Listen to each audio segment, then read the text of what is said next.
Good morning friends.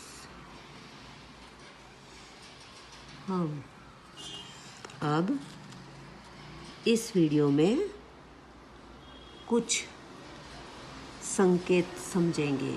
संकेत यानी निशानी, चिन्ह जिन्हें हम कहते हैं। आप अपने मम्मी पापा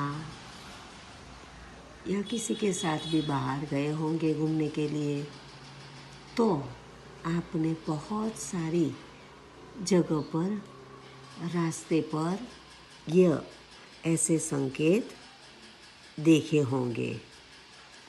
हमें संकेत को समझना जरूरी है। तो यहाँ पर वाहन चलाते समय, हमें रास्ते पर चलते समय क्या कैसे चिन्ह है या संकेत है, जो उसका अर्थ क्या है वो हमें जानना चाहिए। यहाँ कुछ संकेत दिए हैं, तो उस संकेत के बारे में हम जानेंगे, बराबर। तो यहाँ पर है ये संकेत क्या कहते हैं? थोबो यानी कि स्टॉप, रुक जाओ। हिंदी में उसे कहते हैं ठहरिए। तो ऐसे ही थोबो का संकेत हमें वाहन चलाते समय 4 रास्ते पर सिग्नल होते हैं, 3,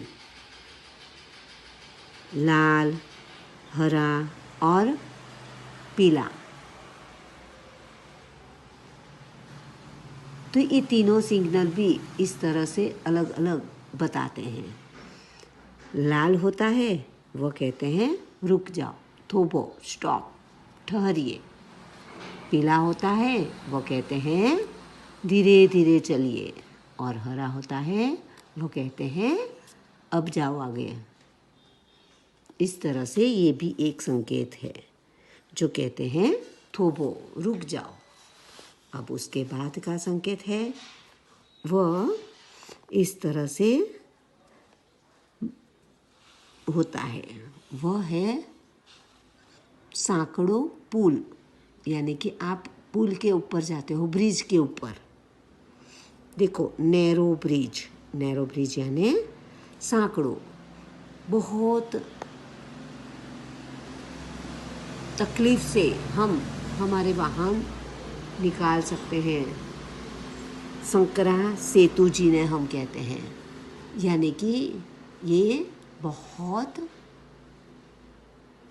जगह जो होती है निकलने की, वो सांकड़ी होती है, बहुत पतली सी होती है।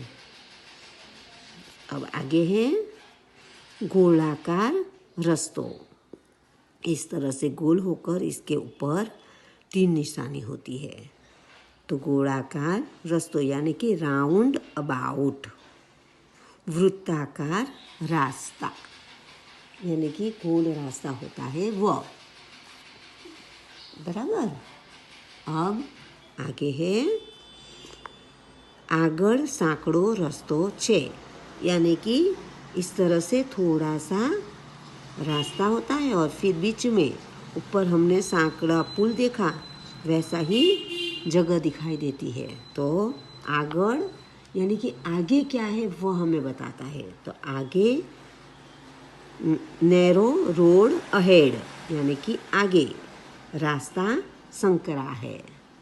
हमें सावचेत करते हैं कि आगे का जो रास्ता है वह बहुत छोटा सा है, यानी कि सावचेत रहना है।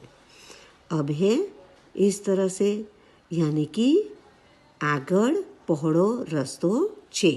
देखो, यहाँ पर पहले रास्ता पूरा सा लंबा था और फिर सांकड़ा हुआ। यहाँ पर पहले रास्ता बहुत छोटा सा है और फिर बहुत बड़ा होता है, यानी कि आगड़ पहड़ो रस्तो छे। रोड वाइडेन्स अहेड यानी कि आगे रास्ता चौड़ा है। चौड़ा यानी पહોળો, पહોળा छे। अब उसके बाद क्या है?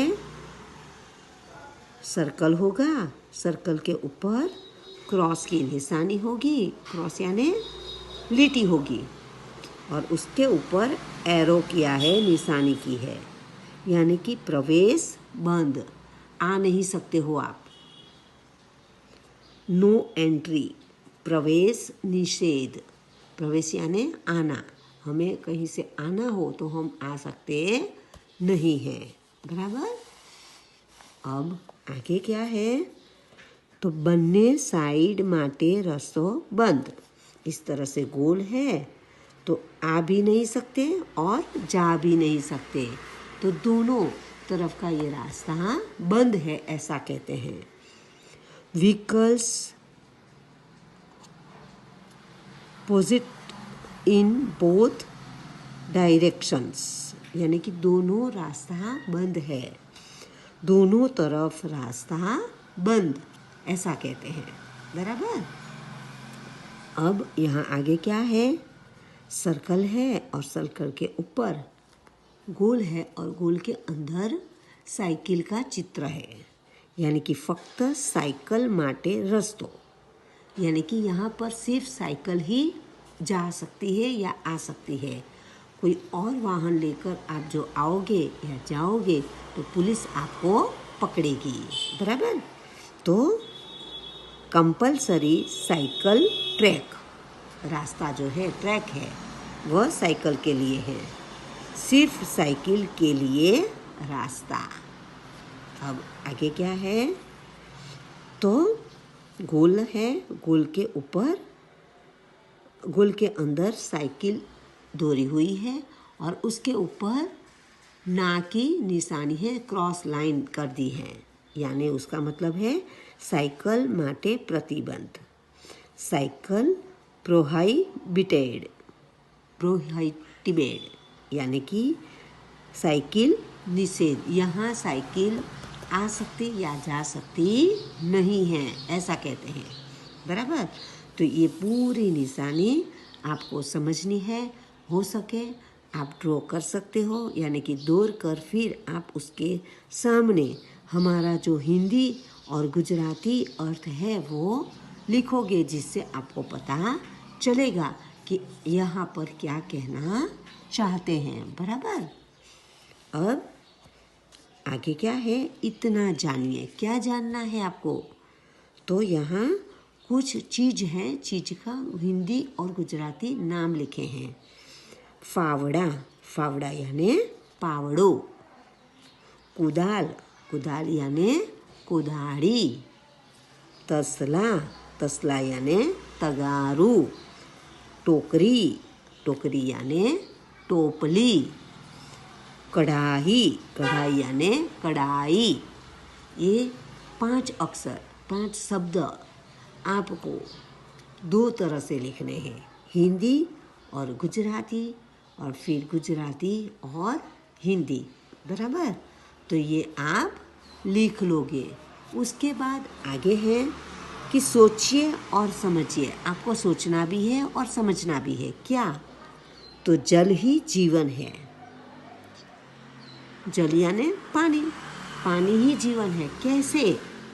तो बिना पानी हम रह नहीं सकते हैं, हमें पानी हर एक जगह पर उपयोगी है। कहाँ कहाँ पर? तो सुबह से उठते हैं तो मुंह साफ करने के लिए पानी, हमारा नित्य क्रम करते हैं तो वहाँ पानी, हम खाना बनाते हैं तो वहाँ पानी, चाय बनाओ, खाना बनाओ, चावल बनाओ, कुछ भी बनाओ, कहीं पर भी हमें पानी चाहिए। सब्जी धोनी है, पानी चाहिए। दाल चावल धोने हैं तो पानी चाहिए। बर्तन घिसने हैं, पानी चाहिए। कपड़े धोने हैं, पानी चाहिए। कुछ पौधे हो तो वहाँ पर डालना हो तो पानी चाहिए। खेतों में सिंचाई के लिए पानी चाहिए। सभी जगह पर हमें पानी का उपयोग करना पड़ता है और बिना पानी हम कुछ कर सकते नहीं हैं, और इसीलिए जल ही जीवन कहा है। तो ये हमें समझना जरूरी हो और उसके साथ ये भी समझना है कि जल का हमें अपव्यय करना चाहिए नहीं। बराबर। अब आगे क्या है? एकता में ही बल है। एकता, एकता यानी संगठन में ही बल है। हमने आगे कहानी देखी इसी लेसन में, याद है आपको? मेंढक और सांप देखी थी ना। सभी मेंढक एक हो गए, इकट्ठे हो गए, तो सांप कुछ कर सका नहीं और अपने बिल में जाकर घुस गया, है ना। तो यहाँ पर भी ये कहावत हमें लागू होती है कि एकता में ही बल है। समझ गए? तो ये हमारा जो संकेत है वो जानकर आपको लिखना भी है। इसके नीचे इतना जानिए ये भी आपको लिखना है।